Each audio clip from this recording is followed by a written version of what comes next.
The ancient Stoics used the word therapia to describe what they're doing, the word therapy. Like they call it a therapy of the mind or a therapy of the psyche. This was a cliche, it was a familiar term in ancient philosophy. Socrates described his method as a kind of medicine or a therapy for the mind.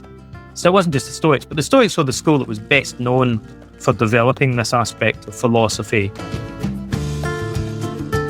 Hello, everyone. I'm Larry Weeks. Welcome to the Bounce Podcast. My guest today on the podcast is Donald Robertson. Donald is a cognitive behavioral psychotherapist, writer, and one of the world's leading experts on the intersection of ancient philosophy and modern psychology. Donald is the author of 8 books, including his most recent How to Think Like Socrates and How to Think Like a Roman Emperor, and many others. His work has been featured in the Wall Street Journal, Forbes, the BBC. He is also the founder of Plato's Academy Center in Athens and a founding member of the Modern Stoicism nonprofit. Over the last 2 decades, Donald has trained thousands in evidence-based psychological skills, drawing deeply from classical philosophy, especially Stoicism. Donald's background is very unique. He's a psychotherapist with a clinical practice, training schools in London. He's published works that span history, psychotherapy, and ancient wisdom texts. In this conversation, we explore the idea of Stoics as ancient psychotherapists. Donald makes the case that Stoicism wasn't just a philosophy of life, but also a clear system of therapy, rooted in ancient Greek and Roman thought, developed centuries before Freud. So we talk about practical frameworks for navigating emotional challenges. If you're someone who overthinks, struggles with uncertainty, like me, or just wants a more grounded way to move through the world, I think you'll appreciate this episode. Some of the key ideas we get into is why Stoicism may be the original psychotherapy and how it directly shaped modern CBT, the Stoic quote that launched an entire field of therapy, how to apply ancient philosophy to modern challenges, including relationships, career pressure, crisis moments, workplace issues. And then we get into tools and techniques and mental models for gaining perspective, the relationship between rumination and depression, why we get stuck and how to break that loop. We talk about control issues and stress, what's in your power, what's not, and how that clarity transforms both anxiety and regret, and how success can become a trap and why some setbacks are the best thing that can happen to us. There's a lot more here, so give it a listen. And without further ado, here's Donald Robertson. Donald, welcome to the show. Thanks very much. It's a pleasure to be here. Looking forward to it. Thank you for coming on. So all things Stoicism and anxiety, stress, and depression levels. Modern society in general, what comes along with modernity seems to be some level of depression. And yeah, that's a big question, actually, because so on the face of it, prevalence rates of mental health problems continually increase, at least like in America and Britain, like in the first world. Depression is virtually an epidemic, but throughout history, people have kind of complained of, the decay of society and so on. And so one question is whether changes in the criteria for diagnosis or methods of diagnosis might be increasing artificially. People self-identifying as depressed. Yeah, there's different ways of kind of measuring it. Here's a little bit of trivia for you, actually, that's kind of notorious. Mental health psychiatry used to be called a branch of abnormal psychology. That was the terminology that's traditionally used to refer to it. A few years ago, the National Institute for Health in America did the largest prevalence study of mental health issues, and they found a lifetime prevalence of 52% of mental health problems in general in the US. So a lot of people said, well, hang on a minute. If over 50% of people have it, that doesn't mean that they currently are diagnosable. That means that are currently or have in the past had a mental health diagnosis. Then how is that abnormal? Surely it's abnormal if you don't have a history of mental health problems now because they're so prevalent. So that's the kind of talking point that a lot of people in the mental health field had brought up a few years ago, is that this is now the norm. Basically, it's past the 50% mark. So yeah, you could definitely say, at least on the face of it, that these things are becoming more common. But there are some issues about the way that we label mental health issues and the diagnoses that are used and so on. So it is a little bit of a complex question. Obviously during the pandemic, I don't know what the data are. I haven't kept up with that on mental health prevalence during the pandemic. I mean, on an anecdotal level, though, what I've seen, and I've seen other people in mental health talking about, is sometimes there's a paradoxical effect of facing a stressful situation whereby some people feel better.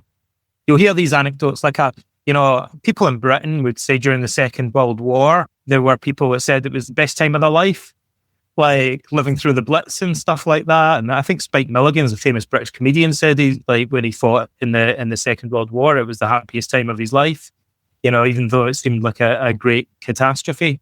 And the pandemic, I think, ironically, for some people, it's really damaged their mental health. And for other people, they actually feel better.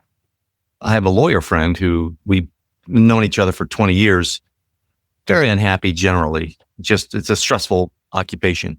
Something happened during the pandemic where he seemed lighter. And when I finally said, what's going on in your life?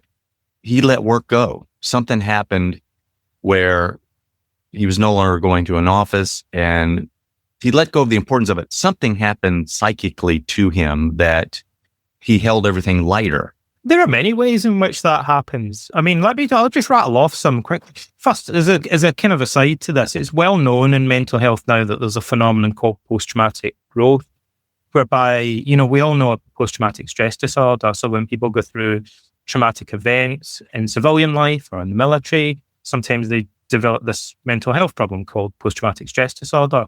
But there's also research that shows when people go through similar events, they may actually become more resilient, or their well-being may actually improve as a consequence of experiencing adverse effects, stressful life events. And other ways in which it can benefit people, maybe, some people adopting a more minimalist lifestyle, so not going out and socializing as much and things like that during lockdowns, made some people reappraise their priorities in life. And audiobooks have boomed. A lot more people are reading. People changed their diet, their exercise regime.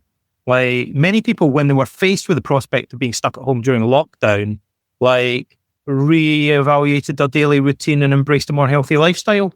Not everyone did that, but some people saw it as an opportunity. In another sense in which I think it's benefited people in general, it's caused people to consider their own mortality in ways that maybe they didn't before. And in Stoicism, we think of the contemplation of death again, I would say, as an exercise, as an opportunity. Again, for some people that can be depressing or stressful, but for other people it can become an opportunity for them to radically reevaluate their values and priorities in life in a way that's therapeutic.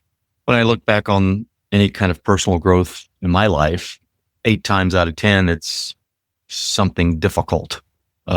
Problem or tragedy or something that causes me to stop, reflect. What are my priorities? Where am I right now in my life? And what do I want? What's important and what's not important is key to me. Like, I've leaned my ladder on this wall. Why am I doing that? That's not important. Ancient philosophy is quite complicated. So sometimes people ask me to explain Socrates or Plato or the Stoics to them. And sometimes I talk to children about philosophy and I think, what's like the real easiest takeaway? There are a number of easy takeaways. But actually one of them is that Socrates in particular thought we should just be talking a lot more about what wisdom looks like and what the definition of that word is, what it means to be wise, as opposed to just being clever. And my little girl is 10 now, asked me what wisdom meant. And I thought, what's the easiest definition I can give to a kid? I thought, what the Stoics say that wisdom is, to paraphrase it slightly, is knowing what's important in life. And also that means realizing that a lot of the things that other people think are important aren't as important as they think they are.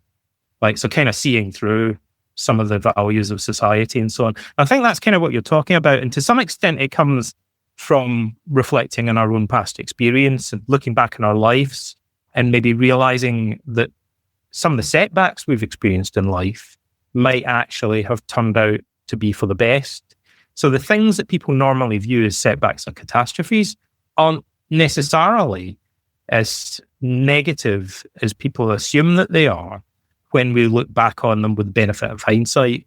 And the ability to kind of really wrap your head around that, I think, is a type of wisdom. And actually, it's a type of wisdom that comes partly from experience and also partly from reflection. It reframes problems or difficulties, and it also reframes success, because success is a wonderful thing, but it's blinding in a way. Success can destroy you. And it could destroy you, yeah. But nobody thinks of it. And the holy grail is success. And thusly, we don't embrace the suffering part. The funniest examples ever saw of that in Britain, we have this national lottery, and they often have a celebrity who draws the numbers or whatever.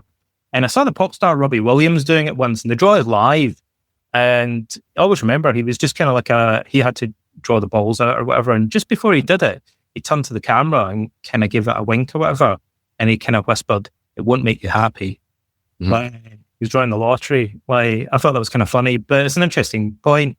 Yeah, you're right. Success as a therapist, if I reflect on my experience as a therapist, hands down, success has often been the worst thing that happens, in a sense, or what appears like success to many clients. So a good example would be getting a promotion at work. That's the worst thing that happens to a lot of people. Often it leads to, in many cases, obviously not in all cases, but in many cases, people struggle really hard to get promoted at work. And then they get promoted maybe above their level of competence.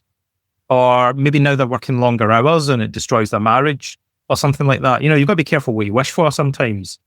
And sometimes setbacks are the best things that happen to people. So if I look at the clients I've worked with over the years, an obvious example is relationship breakups. My wife left me. It sounds cliche to say, well, maybe that's for the best, but perhaps it's better that the relationship ends than that you carry on in an unhealthy, or an unhappy marriage. And then people are often unhappy for a while, but then they move on and start another relationship. And then, if we look back over our lives at the first part, most people have had multiple partners over the course of their life, and most people, if they look back, think, yeah, obviously, if I hadn't broken up with my high school girlfriend or whatever, then I wouldn't have gone on to have all the other relationships, and I wouldn't be married to my current wife and stuff like that, So one thing needs to end in order for another thing to begin, but you only really see that when you look backwards. When you're looking forwards, you just think, oh, this is a catastrophe. I've kind of lost everything or whatever. Jobs are the same. A lot of the clients that I've worked with, this is just a kind of superficial observation in a way, but, I meet many people who got quite mundane jobs and then maybe they got made redundant or something didn't work out. And that seemed catastrophic to them. And then maybe they struggled financially for a while, but often went on to find a better job, or in many cases became self-employed. And then that was stressful for them, but ultimately for many of them, it became more fulfilling because it gave them more freedom, more control over the direction of their lives. So this is a cliche in Greek philosophy, because actually it's a central premise of many of the Greek tragedies, that what looks like good fortune often turns out to be bad fortune and vice versa. And so for Greek philosophers, this almost seemed so obvious it wasn't worth stating. But, if only the majority of people really grasped that, I think that insight alone would help them to become more emotionally resilient. I feel the same way with one of the Four Noble Truths of Buddhism, which is suffering. It's universal truth. And that's not a popular concept, but it's the rent you pay to be alive is suffering in somewhere along the line. It's not an abnormality. It's just built into the whole ecosystem. And just understanding, acknowledging that has some positive effect to brace and accept it, and that it's a part of it. So let's talk about the wisdom literature and how it helps us with emotional distress. And specifically, I just wanted to touch on this idea of Stoics being ancient psychotherapists, because you state that Stoicism provided a clear example of a system of psychotherapy in ancient Greek or Roman philosophy. Could you expound on that? Yeah. So actually, when we first started talking about this, there were some people that were quite skeptical about that. I think it's fun over the course of a career, that you see there are certain debates that happen and then just disappear because the argument ends up being won.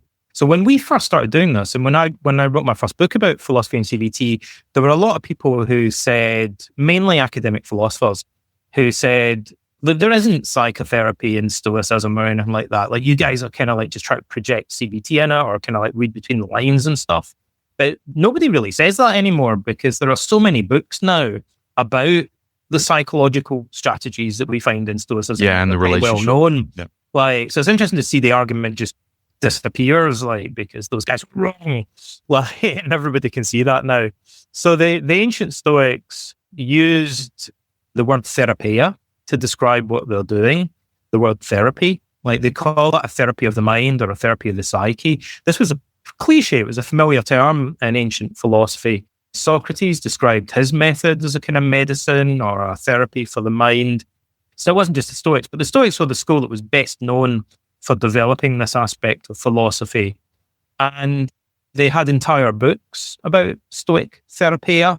They don't exist anymore, unfortunately, but we have other books that reference them or draw on them. So Chrysippus, who was one of the most famous founders of the Stoic school, wrote a book called On Therapeutics. It was all about Stoic psychotherapy.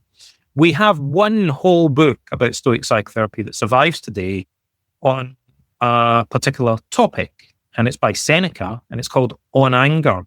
It's a book about Stoic philosophical and psychological therapy for the treatment of anger.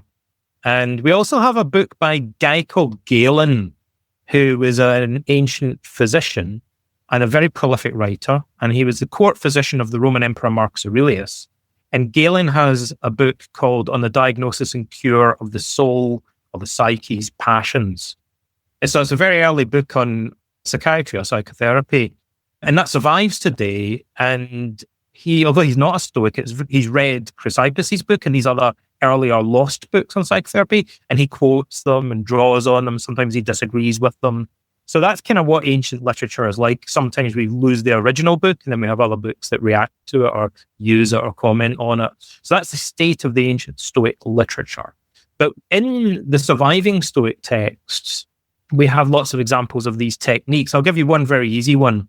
In the Meditations of Marcus Aurelius, which is probably the best known, most widely read Stoic text today, Marcus Aurelius has a passage, Book 11, Chapter 18, if anyone wants to go look it up, where he lists 10 different cognitive strategies for coping with anger in one passage. So he rattles off a list, like a toolbox or an armamentarium, as we would say, of psychological techniques. So sometimes we have to kind of reconstruct Stoic therapy a little bit, because what we don't have is like a proper text that spells it out in detail. Those existed, but they're gone now. Like, what we have is kind of fragments and references from other authors or examples of it being put into use. So we have to kind of like infer some things from that. But yeah, the Stoics had a psychotherapy. Yeah. And not only that, but it became the philosophical inspiration in the 1950s, 1960s for cognitive therapy. So in particular, Albert Ellis, who's a New York psychotherapist, who developed a technique in the 50s called rational emotive behavior therapy, or REBT, which was either the main precursor or the earliest form of modern cognitive behavioral therapy, depending on how you look at it. He's a pioneer of CBT. Ellis had read the Stoics. He'd mainly read Epictetus and to some extent Marcus Aurelius. He doesn't seem to have read Seneca. And he was very heavily influenced by Stoicism. And the main quote he took from the Stoics is now probably the single most famous quote from Stoicism. And it's from chapter 5, section 5 of Epictetus's handbook, or Enchiridion. And it says, it's not things that upset us, but rather our opinions about them. And Ellis taught that quote to all of his students and all of his clients. And he mentions it in most of his many, many books. So it became a cliche in cognitive behavioral therapy. And I read that and I thought, that's really weird.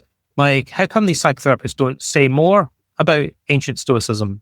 Because they quote this quote all the time.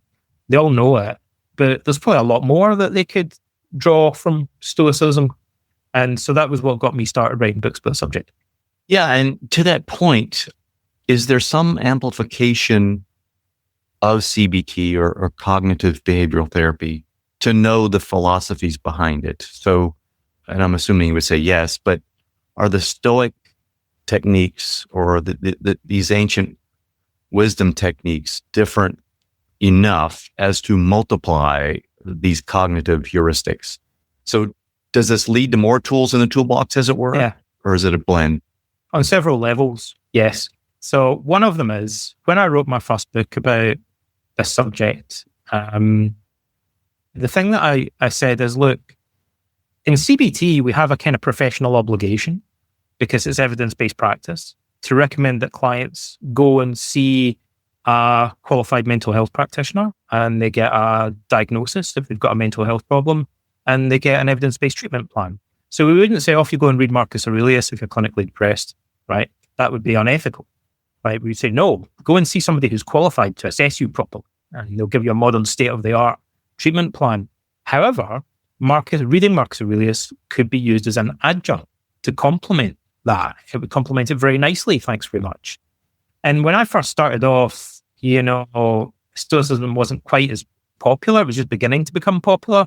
But what's changed now is that a lot of clients in CBT will say that they've been reading about Stoicism online. So that gets them talking to the therapists about it.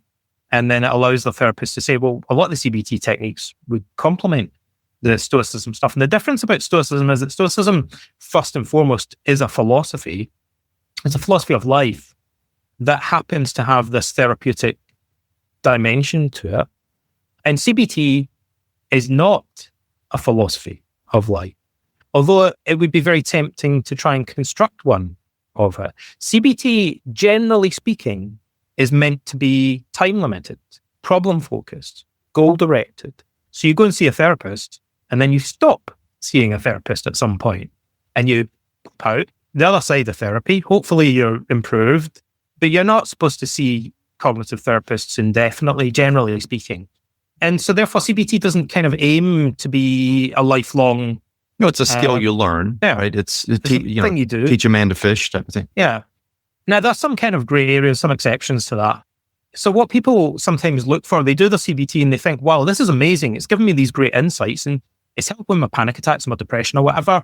But it has implications for life in general. I mean, the stuff I've learned from CBT about helping with panic attacks would probably help me deal with my relationships and deal with anger and other stuff in life. And life, some of the bigger questions in life.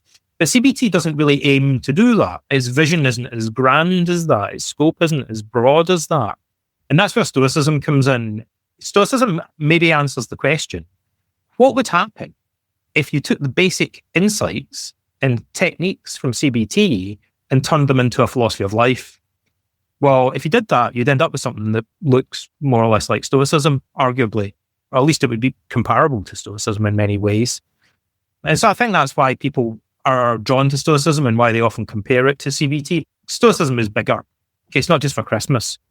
Yeah, I see a grid, let's call it ancient wisdom, Stoicism, and in philosophy, how to live generally or about life generally, dichotomy of control is one.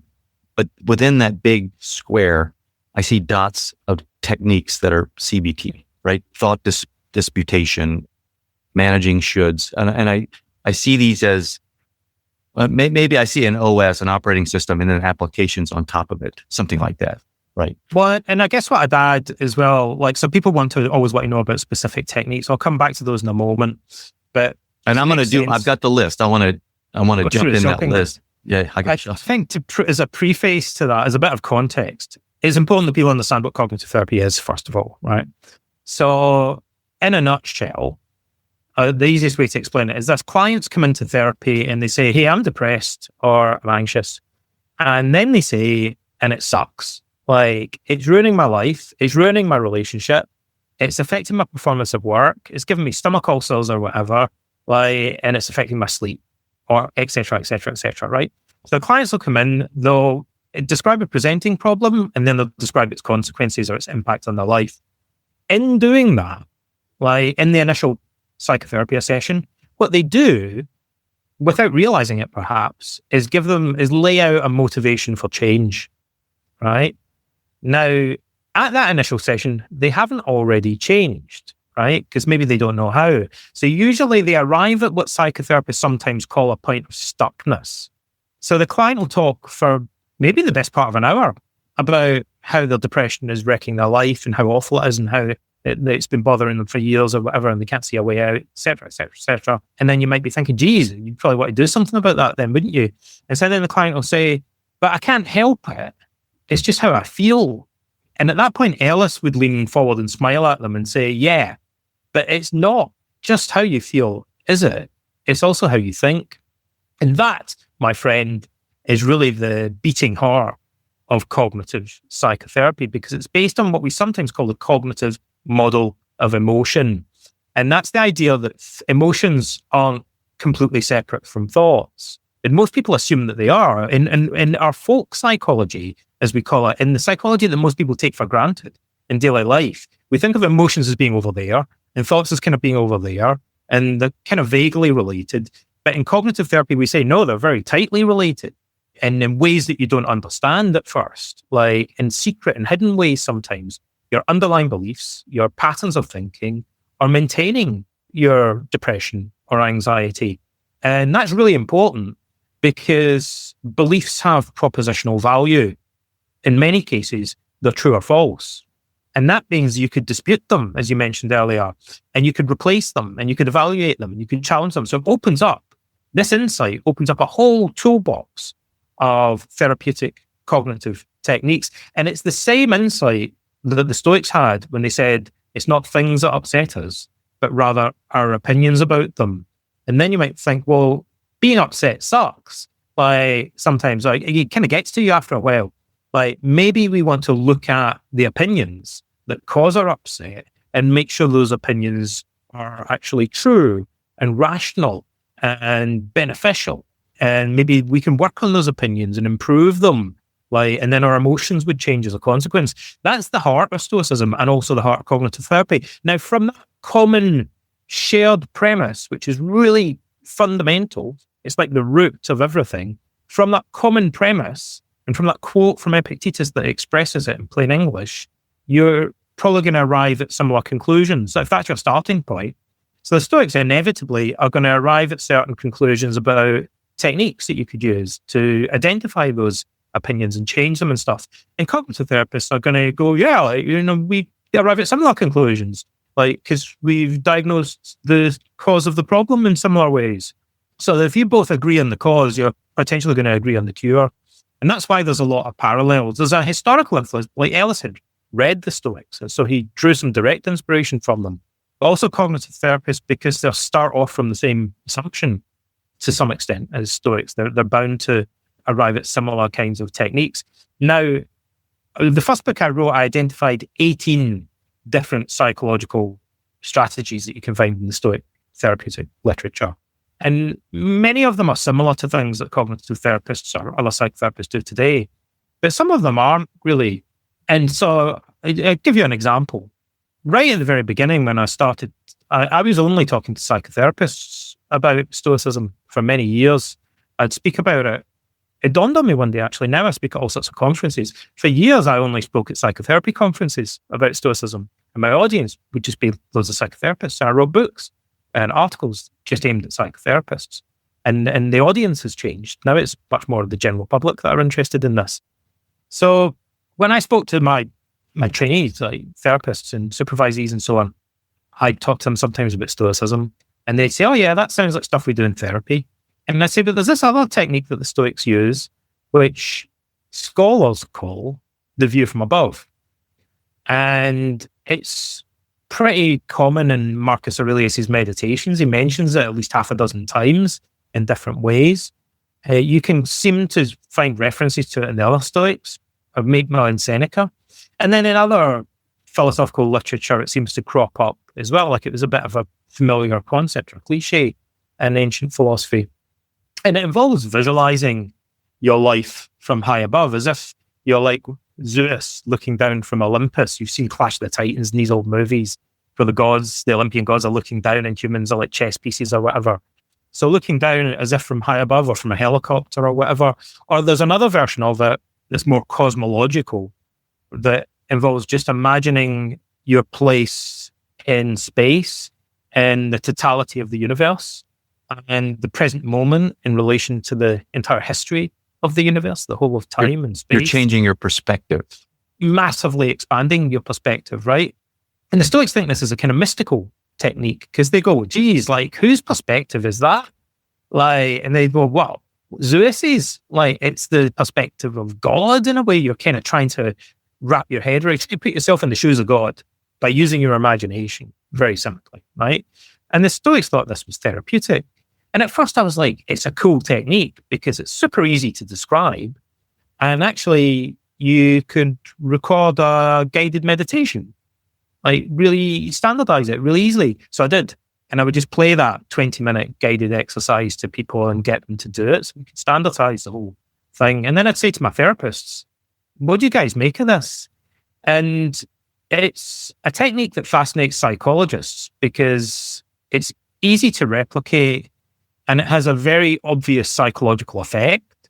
So then we just have to ask, is it a good effect or a bad effect? So like, you know, what are the consequences? It definitely does something. But then what would be the benefits of doing that? And I think that's something that we still have to explore, but there's good reason to assume that it has the potential because we know from many research studies that we know a lot about emotion. One of the things we know is that when people become very emotional, if they're angry or in particular anxious, it changes their thinking patterns. They narrow. They narrow the scope of attention. So they do, if it's anxiety, they do this thing called threat monitoring, like where they narrow down their focus and they look around their environment for possible signs of danger because they're scared. That's what we do when we're scared. If you were back in a long time ago, when you and I were little furry animals, I don't know if you can remember that far back. Right. I'm a furry animal now. Ancient history, where we were just little furry animals out on the plains. Like if you saw another furry animal on the horizon and it had sharp looking teeth and it was looking your way, like it would make sense that you would want to forget about nuts and berries and mating or whatever else is on the mind of little furry animals and just focus like a laser beam on that thing with the pointy teeth on the horizon in order to kind of like duck out of the way or run in the opposite direction or whatever it is that you need to do to survive, right? That's not as useful when you're speaking to your bank manager on the phone or something like that today necessarily, right? So what was adaptive for our ancestors might be maladaptive in modern society in some ways, because the cost that we pay for that in part is that we exclude other information. And it might be that contextual information changes the significance of the threat that we perceive. So we might see something that looks like a sign of danger, but if we broadened our attention and saw the wider context, it would reduce the severity of the perceived threat or compensate for it or give us opportunities for coping with it. Basically, the Stoics want us to do the opposite of what we normally do when we're freaking out. I love the view from above technique that also, for me anyway, points out the millions and millions of other people that I then think who may have a similar problem or worse. I'm not alone. It's a big boat with a lot of people. So I've got a version of that. I don't know if you've heard this before, but there's a book by Michael Singer called The Untethered Soul. There's a little blurb in there where he suggests every time you get into your car, as you're settling into the seat, he said, just stop, take a moment to remember that you're spinning on a planet in the middle of empty space. Then remind yourself you're not going to get involved in your own melodrama. And I don't know why, but that little framing, it crystallizes this view from above just like that for me. And it settles me. It's like, shit. I know I've been doing this for so long now. I know I've accumulated a lot of view from above trivia over the years. And one of them is like, I think in Monty Python, The Meaning of Life movie, they have a song at the end that kind of is about how small we are in the universe and stuff. It's similar to the view from above. And then also, I think the Rocky Horror Picture Show has a song where it kind of mentions how small we are in the vastness of space and stuff like that. So these ideas crop up. It's perennial wisdom that crops up in different areas of the arts and so on. I mean, in ancient Greece, you find similar ideas in a sense in Homer and definitely in Ovid and other Latin Greek poets. That's interesting. I hadn't thought about that, but I've done that before, where there's a song by Mel Brooks called Hope for the Best, Expect the Worst. And I have, in troubled times, I have sung that song because it's meant to be funny, but it is so true. Hope for the best, expect the worst. It's all about you're not getting out alive. That sounds like the Stoics' one of their basic strategies is we call it the premeditation of adversity. But the other thing, but just to give people a kind of another little practical takeaway while we're on that subject, the view from above is spatial, but it's also temporal. It's also chronological. So the Stoics would say Marcus Aurelius, for example, he actually says something that sounds like, it's a little bit ambiguous, but it sounds like he's saying that when he looks at his own image, and it's not clear whether he means in a mirror or obviously he saw his own image everywhere he went because he was such a big deal back in the day, he might be in a statue or a painting or whatever. He says, I look at my own image and I think that I imagine that I'm looking at Augustus, who was the founder of the Roman Empire and died a really long time ago. So Marcus would look at his own reflection or look at statues of himself and imagine that one day he would be a figure in history books, who'd been dead for centuries. So just to remind himself of his own mortality and put his life in perspective. But in CBT, there's one of the easiest cognitive therapy techniques. Some cognitive therapy techniques are kind of tricky. Some of them are too easy in a sense. Again, that it's so easy. Some of them are so easy it generates a problem. Because the trainee therapists or supervisee therapists get bored using them.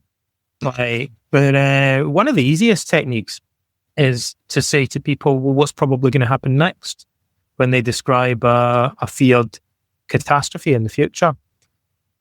And that expands their so you think about it this way, right? When people worry about stuff, worry fascinates me, right? Like most interesting things in life, everybody thinks they know what worry is and they just take it for granted. But if we stop to think about what worry is, there's a lot of research on it. And it's quite a weird thing. It's an odd duck worry. If we look at what people are doing when they're worrying, they're sort of thinking about the future, some bad stuff that's going to happen. But to do that, you have to pick a time frame. So I'm kind of worrying about maybe losing my job, let's say. Well, I guess I'm worrying about the lead up to it, and then maybe picturing myself getting sacked or something, and then maybe the days or weeks following, right? And then I stop and I go back to the beginning again, I go around in circles. But why choose that particular time frame, right? Like we're editing a movie or something. Well, why would you not just go on and imagine what happens a month later or 2 months later? Why would we stop there? It's that subtly we're editing this movie of our future in such a way that just by changing the time frame of it, we're making it seem more negative than it necessarily would be if we pictured it in a more rounded and complete way. We only read 2 chapters of a book and there are 25 chapters to come. It's a type of selective thinking. And it's also a lie of omission, by the way, because you're leaving information out, like that would change the significance of the event. So what we do in therapy is if somebody says, well, what if my girlfriend dumps me? Or what if I lose my job? Or, they're worrying about these things. We might say to them, okay, well, let's suppose it happens. What would probably happen next? And then initially they'll usually say, well, it would suck. I'd be really unhappy and I'd sit at home and I'd cry my beer. And then the therapist might say, sure, and suppose that happens, then what would probably happen next? Say already it's repetitive. And the client would say, well, I'd kind of like my friends would all stop talking to me because I'd be so miserable or something. And the therapist says, sure, and suppose that happens, then what would probably happen next? And eventually the client will go, well, I guess eventually I'd have to start applying for other jobs or go out dating or whatever. It would suck to begin with.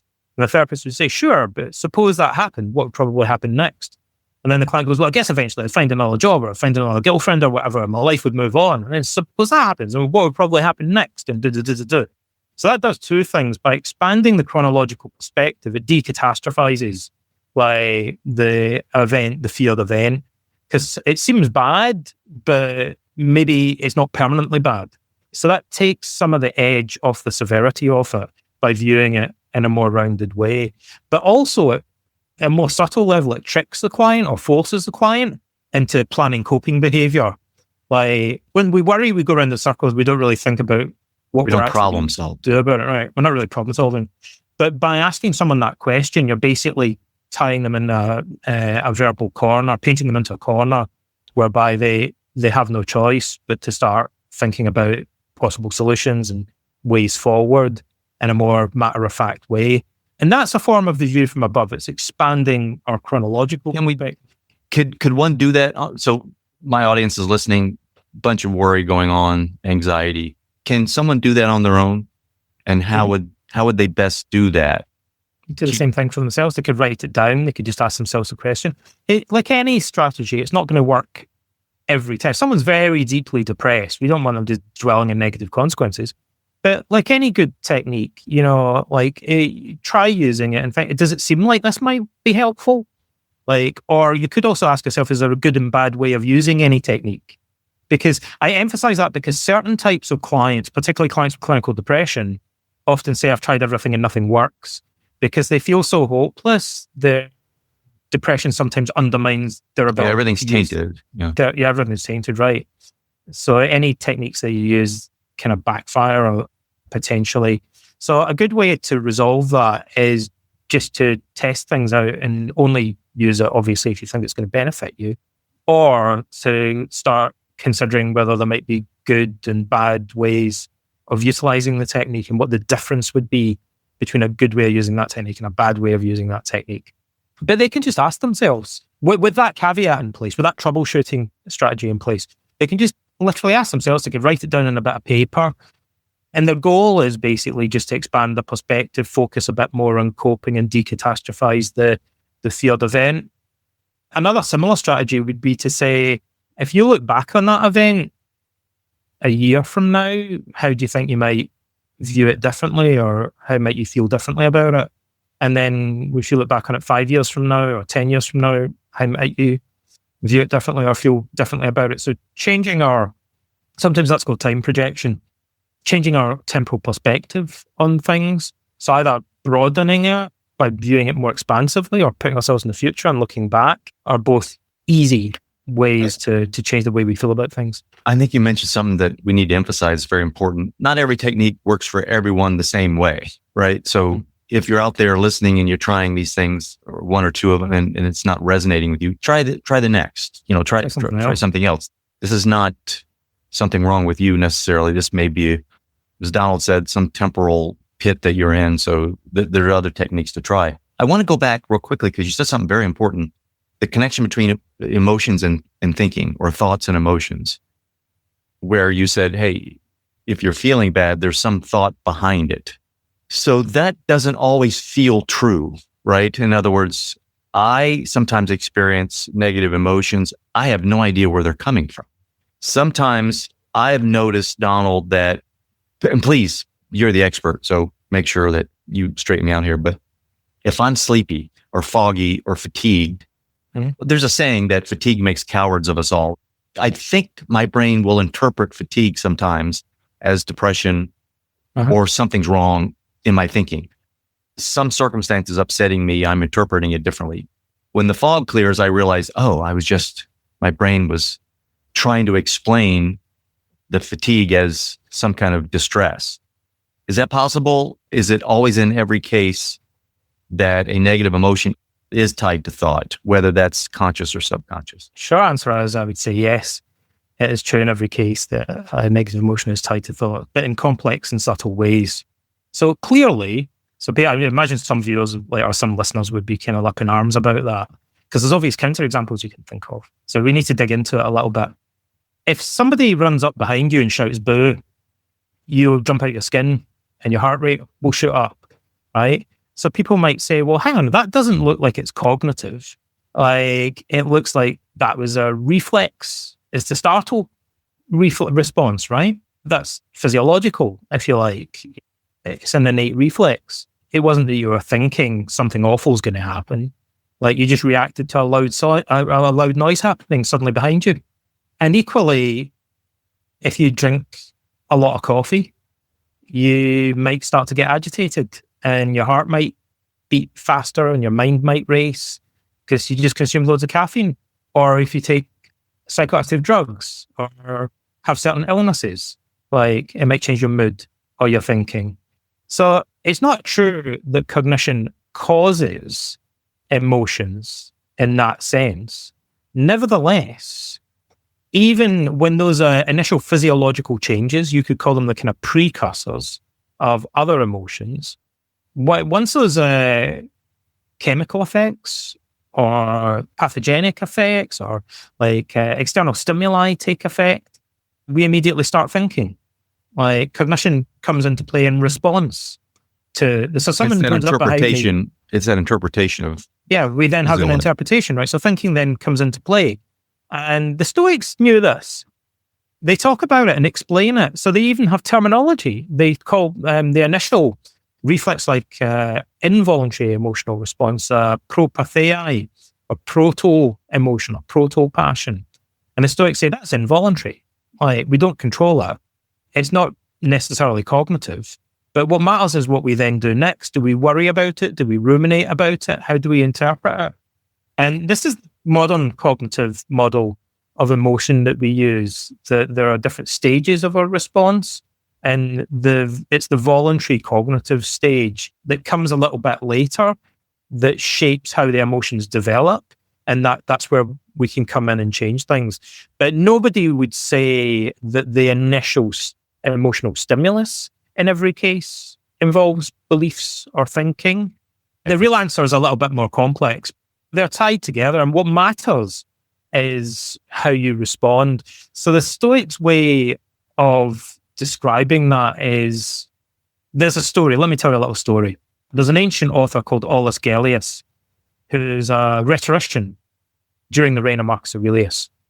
And he tells the story that he was on a ship traveling from Greece to Italy to get to Rome, to the port of Brundisium. And one of the hazards of the ancient world is that you get caught in a storm. That's traveling by boat was, you took your life in your hands, buddy. Like, it's dangerous. Not apart from the pirates. Like, you could sink and stuff. That's why Poseidon is a big deal. Like, because it's pretty dangerous. And these guys were on a boat and they got caught in a storm and they thought they were going to die. And Aulus Gellius was on this boat. But there was also a famous Stoic philosopher who, teasingly, he doesn't tell us the name of. I could hazard a guess at who he might be. But he says he's a famous Athenian Stoic teacher. Might be a guy called Apollonius of Chalcedon. And this guy goes really quiet. Everyone else is freaking out. They think they're going to die. They're pleading to Poseidon to save their lives. They're screaming for help and stuff like that. But the storm passes and they get to shore and they survive. And they're sitting on the dock and they're all soaked because they've been through this storm. And Aulus Gellius goes up to this Stoic philosopher and he says, listen, I hope you don't mind me. All this doesn't seem rude. But you're a Stoic and you guys are meant to be in control of your emotions. And I saw when everyone was freaking out, you weren't screaming and shouting, but I did notice that you turned pretty pale and your hands were shaking.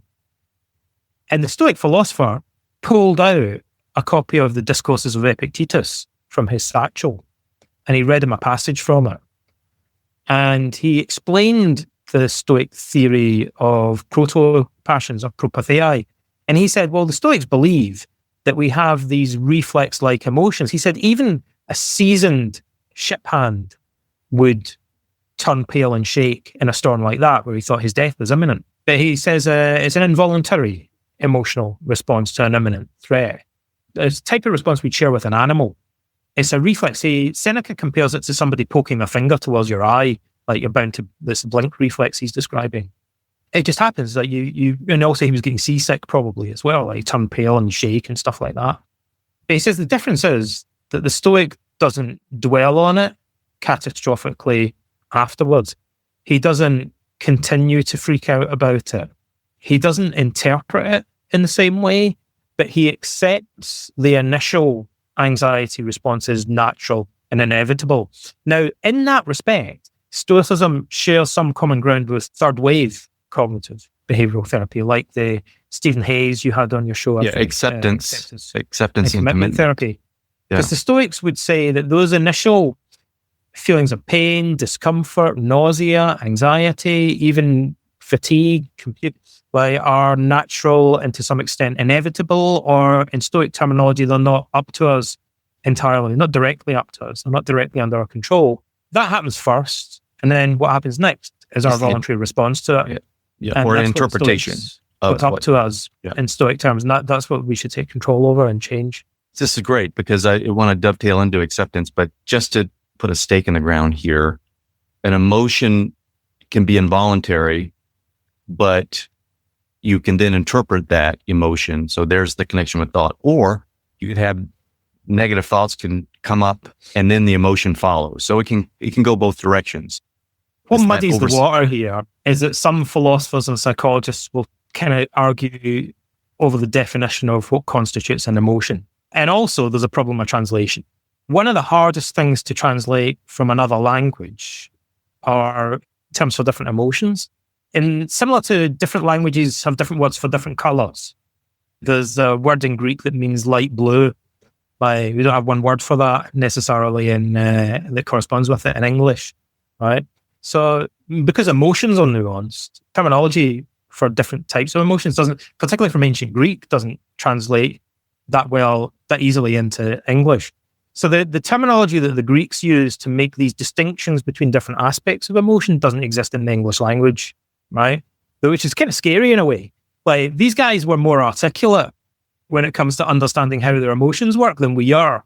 Like, they might look at us and think that our emotional vocabulary is primitive, like, in certain regards. Like, so the Stoics make this distinction that we don't really make between propathei, and pathe. So either you could call it the initial precursor of emotion or a certain type of emotion. Like, it would depend on the terminology that you choose.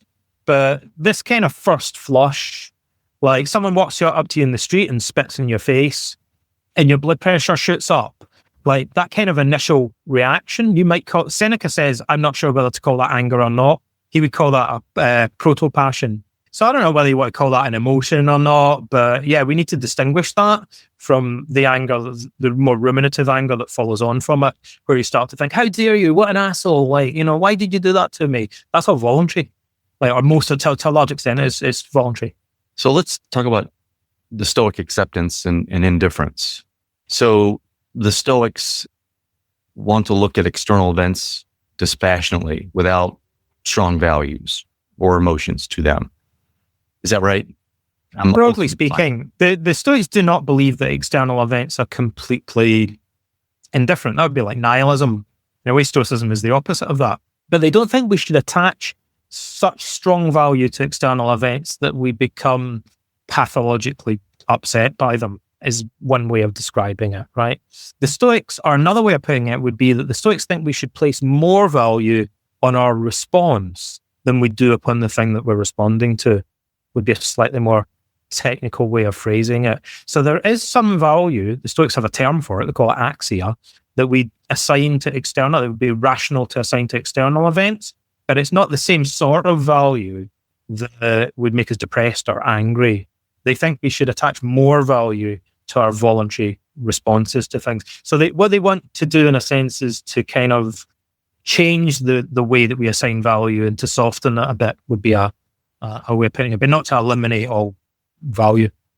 I've read or heard someone say that for them, struggling means only one thing, that I'm not accepting something. Struggle is a signal. That rings true to me. For me, sometimes I can, when I'm struggling, if I look, I can see some aversion, me trying to push some circumstance away. It reminds me of Zeno, the founder of Stoicism, who is an immigrant. He was washed up. He was shipwrecked at Athens and stayed there, became a philosopher. He said, he defined eudaimonia, the goal of life, flourishing, like the human ideal, if you like. He defined, so ancient Greek philosophers were very interested in how you define eudaimonia. The central question of Greek philosophy is, how do we define the goal of life? Like, it's very simple. But, it's interesting. We've almost forgotten the most fundamental questions now, but the Greeks were clearer about it. They were like, well, what we need to be talking about is what's the main goal that we should all be pursuing in life. And they talk a lot about that. We never talk about that today. And they talk a lot about what constitutes wisdom. Now, none of us ever talk about that today either. So in some ways, Greek philosophy is interesting because they address these actually quite basic, fundamental questions. As the Stoic answer to that, according to Zeno, was that the goal of life is the eudaimonia is a smoothly flowing life, he calls it. And the words that he used evoke this imagery of a stream that's flowing smoothly. And so he thinks that conversely, when we have a problem in life, it's because we're experiencing a kind of inner frustration or turbulence. And that's partly because we're not kind of rolling with the punches of life, as it were. The Stoic goal is to flow past obstacles, to accept them and not to get frustrated with them. So there's a famous, among ancient philosophy nerds, it's famous, right? So there's a famous metaphor that the Stoics use for this that comes from a later Stoic, one of the other founders of the school, called Chrysippus. Chrysippus says, imagine there's a dog tethered to a cart. So the dog is keeping pace with the cart. It doesn't have any choice. It's been tied to this cart. It kind of needs to accept it. So what it does is just adapt to it, and it runs along at the same speed that the horse or the mule that's pulling the cart is going. And so it goes smoothly. But there's another dog that tries to run in the opposite direction, and it ends up getting dragged along by its backside on a bumpy ride. So he says we need to learn to be like the dog that's running along beside the cart and not the one that's getting dragged along by its backside. So what he means by that is that we need to learn to accept events that befall us in order to adapt to them fluidly, in order to have this goal of the smoothly flowing, unperturbed life. And that doesn't mean do nothing, but it means adapting to things that aren't directly under our control. There are many paradoxes in Stoicism, but one of them is the Stoics have these three disciplines. Stoicism is highly systematic. So it's divided up into various concepts. So Epictetus divides it into three disciplines. And one of them is the discipline of desire and emotion, which is also sometimes called the therapy of the passions. And that has to do with acceptance. It has to do with, not getting frustrated, not complaining, but adapting to the events that befall us. That has to, for Stoics, be combined with the discipline of action, which means acting consistently in accord with wisdom and justice and exhibiting the virtues of self-discipline and courage in our daily lives. So the Stoics want to reconcile action and acceptance. So they want us to accept things that aren't directly under our control so that we can figure out how to adapt to them and cope with them in a way that's consistent, self-disciplined, and courageous. While you were talking about that, you threw in complaining. Is complaining a sign that I'm not accepting something? Yeah, I mean, if you want the kind of real... Someone once said to Albert Ellis in an interview, kind of cheekily, they said to Ellis, does your whole system of therapy boil down to learning to say so what to events? And Ellis said no. But he kind of said, well, yes and no. In a way, but there's a bit more to it than that. So it's an oversimplification. But it's kind of along the right lines in some ways. There's a grain of truth in that.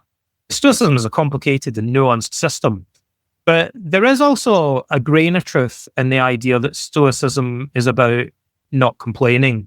Now, obviously, there are situations where a certain type of complaining might be prudent and adaptive. So it might be that in business, you need to make a formal complaint about somebody that's provided a bad service or something like that. Or you might need to, in a sense, you could call it complaining about symptoms to a doctor. But this is to another, not to myself or just. But it depends how you define the word complaining. By complaining we mean whining about something pointlessly or complaining needlessly to yourself. Yeah, I'm looking for a signal that I'm off. Okay. Yeah, then 100% the Stoics would say that's a recurring theme in Stoicism is this idea that unproductive complaining is a sure sign that you're not living a smoothly flowing life. I'm going to ask something that I think would be hard to answer, but I'll throw it over to you. Those are my favorite questions.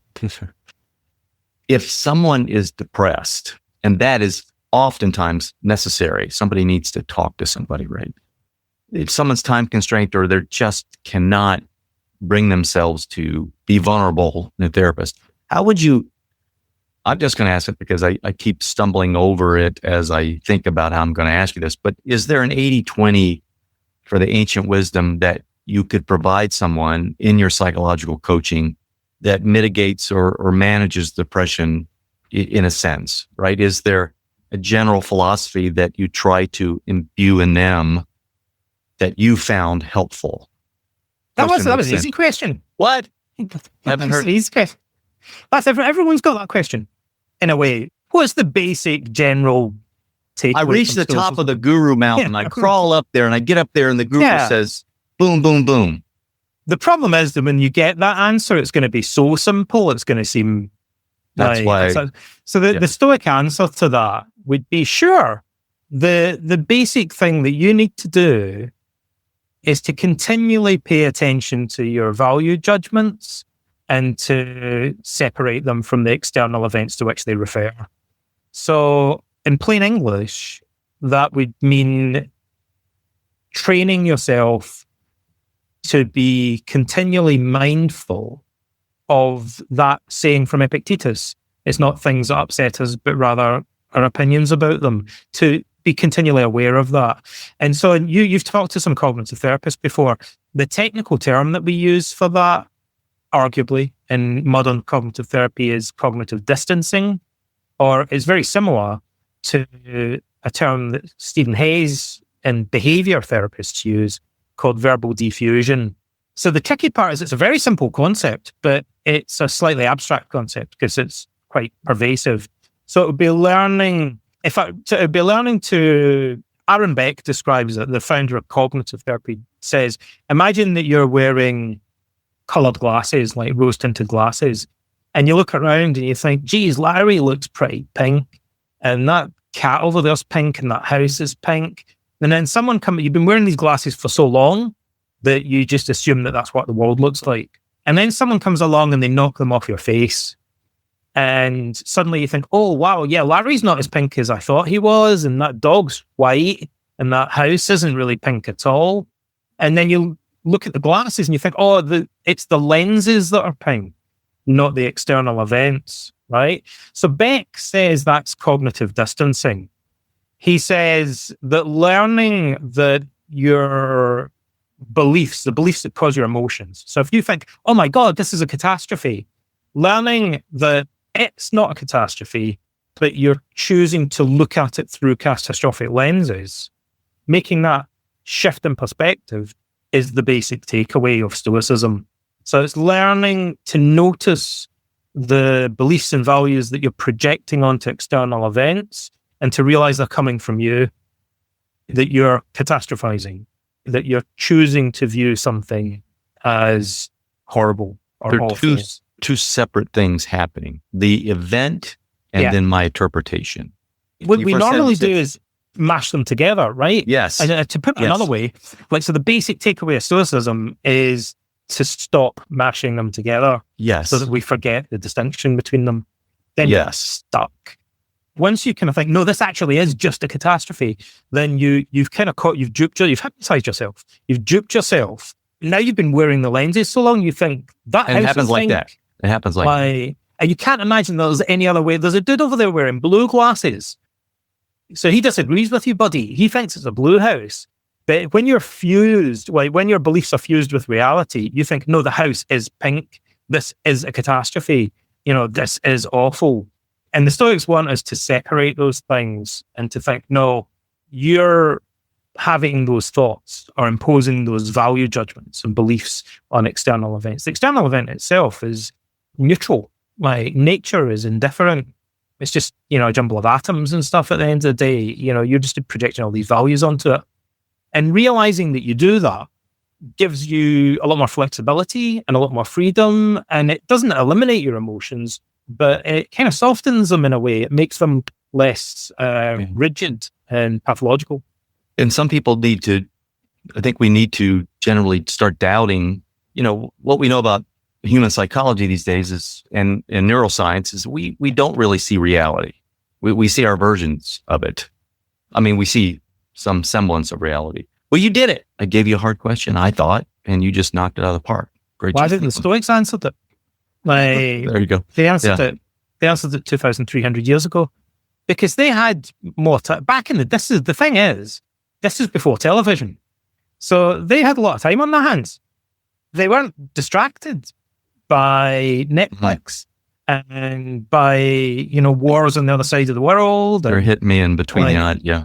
Yeah, they just sat around all day and thought, geez, I don't know, what should we be thinking about? Oh, how maybe we should think about what's the most important thing in life. What is the most important thing in life then, buddy? Well, is it wisdom or something? Or like, how do emotions actually work? I don't know, like, let's have a chat. So they have these conversations that we never have today because we're too busy arguing about stupid stuff and interfering in other people's business and, things that aren't under our control and stuff, which are important things. The pandemic, the war in Ukraine are like important things.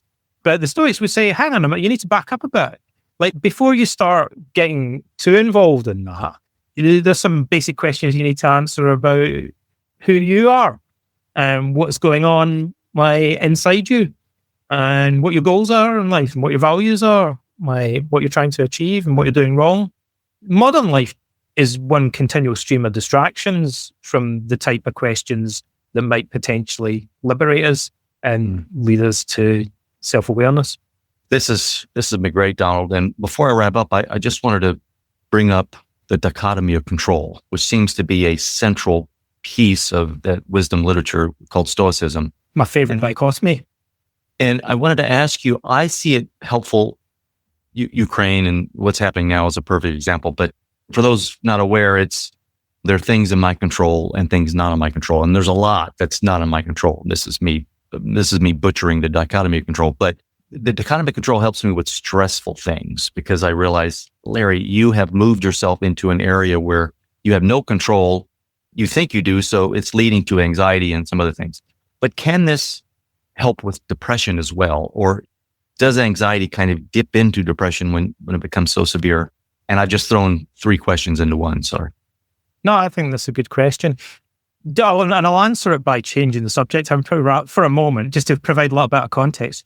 Because something that I think would help your listeners is the dichotomy of control is famous because of the serenity prayer that's used by Alcoholics Anonymous, which is, God, give me the serenity to accept the things I cannot change, the courage to change the things I can, and the wisdom to know the difference.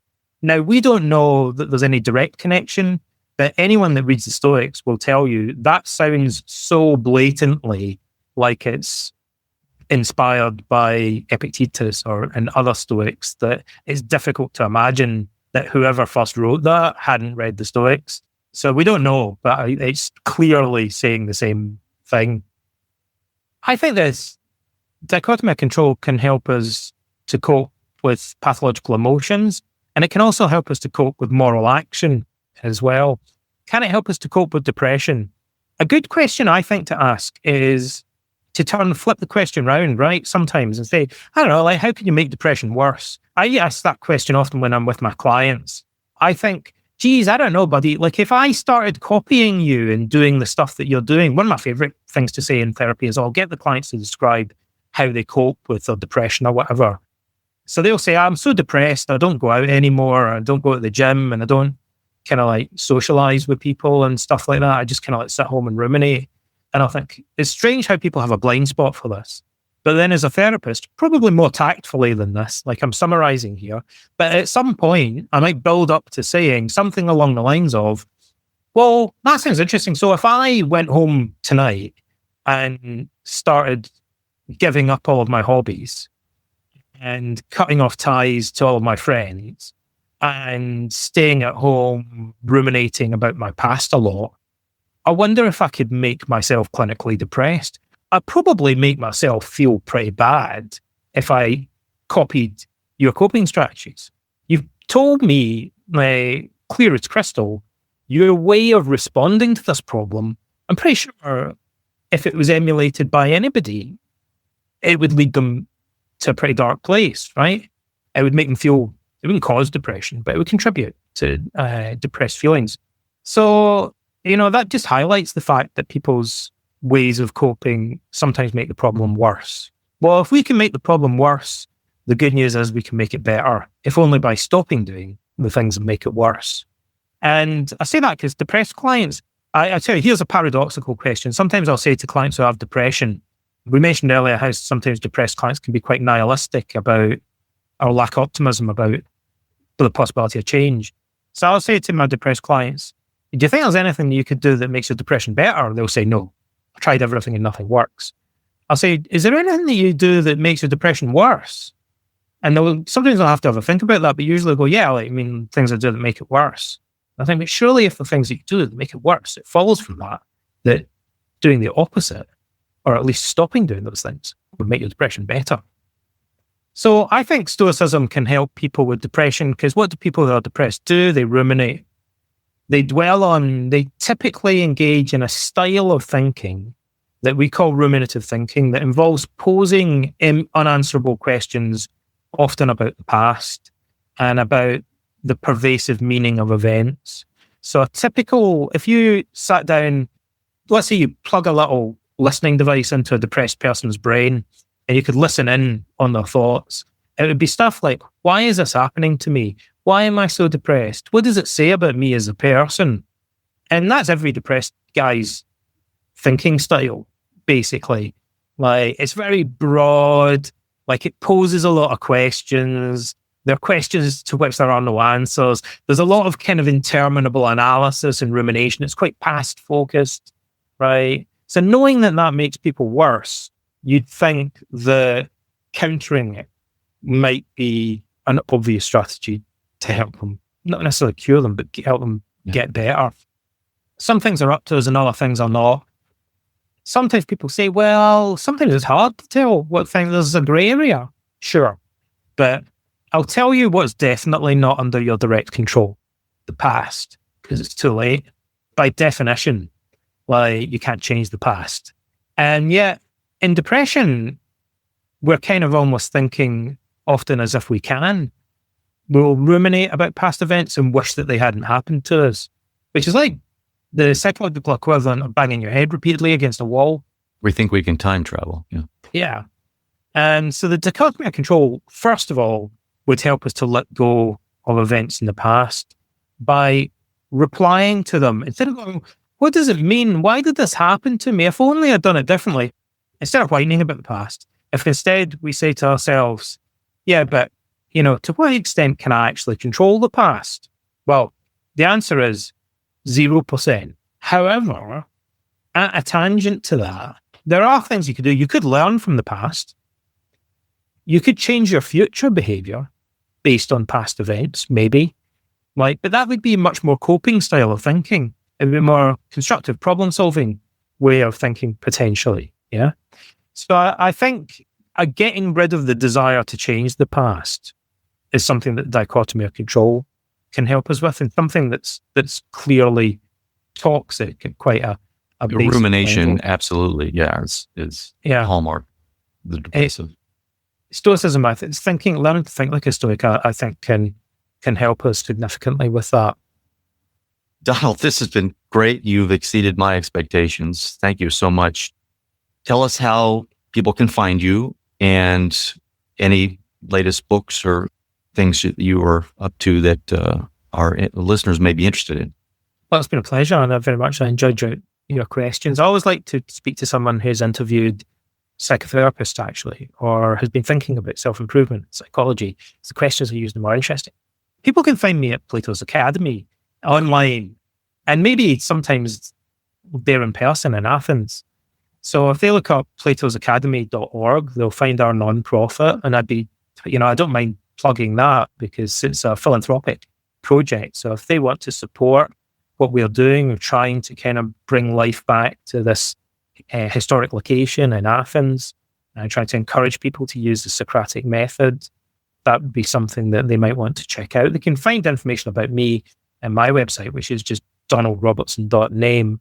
My books, I have a graphic novel coming out about the life of Marcus Aurelius and his philosophy called Verissimus. That comes out in June. And then towards the end of the year, I have a biography of Marcus Aurelius coming out for Yale University Press for their Ancient Lives series. I think it's just called Marcus Aurelius Ancient Lives. So they might want to check that out. And people can find me on social media, and they're welcome to get in touch with me if they want to learn more about Stoicism. Well, this has been great. Thank you so much for coming on. Have a great day and evening. Take care. You too. Bye-bye. Well, that's a wrap. Thank you for listening. If you enjoyed it, do share it with your friends and on your social platforms. Big thanks to Sam Williams, my audio guy, and the beautiful bumper music you're hearing is Michael Petrovich's Bella Luna. For all my show notes or resource links, visit larryweeks.com, and we will talk again soon.